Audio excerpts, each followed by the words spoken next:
Eyebrow की threading कैसे करें? इससे आईब्रो के बाल आसानी से रिमूव हो जाते हैं। आईब्रो थ्रेडिंग करने के लिए सबसे पहले बालों की ग्रोथ चेक कर लें। अब जिस दिशा में बालों की ग्रोथ हो उसी दिशा में थ्रेडिंग करें। इससे आईब्रो के बाल आसानी से निकल जाएंगे और आपको शेप देने में भी काफी मदद मिलेगी। थ्रेडिंग से पहले क्या करना चाहिए?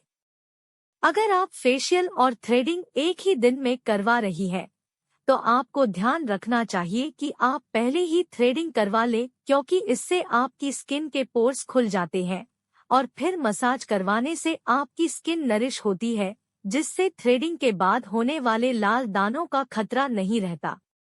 पार्लर में थ्रेडिंग क्या होता है? आईब्रो थ्रेडिंग शायद भारत में सबसे आम है और अधिकतर पार्लर में यही किया जाता है। इससे शेप की गई आईब्रो काफी परफेक्ट बनती है और थ्रेडिंग से स्किन उतनी इरिटेट नहीं होती जितनी वैक्सिंग से हो सकती है। थ्रेडिंग का धागा कितने नंबर का होता है? थ्रेडिंग के लिए 40 नंबर धागा। थ्रेडिंग के बाद त्वचा को कैसे साफ करें? खीरे के साथ आप दही को भी मिक्स करके चेहरे पर लगा सकते हैं। इसे 15 से 20 मिनट तक लगाकर कॉटन की मदद से साफ कर लें।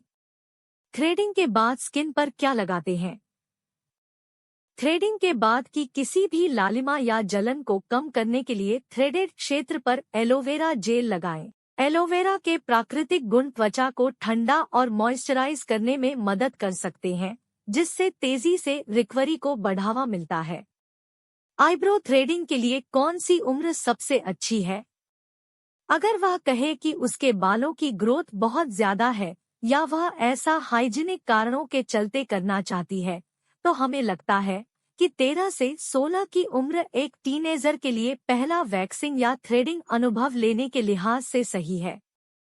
मैं घर पर आईब्रो थ्रेडिंग का अभ्यास कैसे?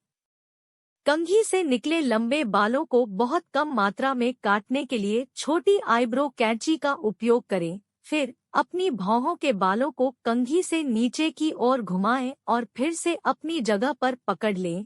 किसी भी लंबे उभरे हुए बालों को कैंची से काटें। सुनिश्चित करें कि आप बालों को बहुत छोटा न काटें या बहुत अधिक बाल न काटें। थ्रेडिंग के नुकसान क्या है? थ्रेडिंग के नुकसान। थ्रेडिंग का प्रोसेस थोड़ा दर्दभरा हो सकता है, क्योंकि अपर लिप्स की स्किन सेंसिटिव होती है।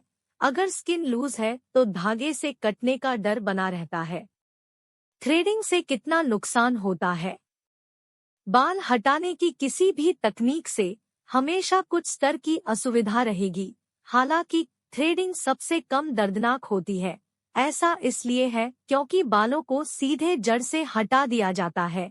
यदि आपने कभी अपनी भौहें सिकोड़ी हैं, तो आप थ्रेडिंग की अनुभूति की तुलना एक साथ 5 बाल तोड़ने से कर सकते हैं। क्या थ्रेडिंग चेहरे के लिए अच्छी होती है? चेहरे के बालों को थ्रेड करना लगभग सभी प्रकार की त्वचा के लिए पूरी तरह से सुरक्षित है, क्योंकि इस विधि में किसी कठोर रसायन या गर्म मोम का उपयोग नहीं किया जाता है। चेहरे के बालों की थ्रेडिंग करना दर्दनाक हो सकता है, लेकिन यह ट्वीजिंग और वैक्सिंग की तुलना में तेज होता है।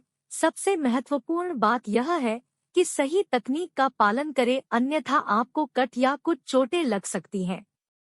थ्रेडिंग के क्या फायदे हैं? क्या है थ्रेडिंग के फायदे? थ्रेडिंग की मदद से आपके बाल जल्दी नहीं आते हैं और इंग्रो हेयर की समस्या नहीं होती है।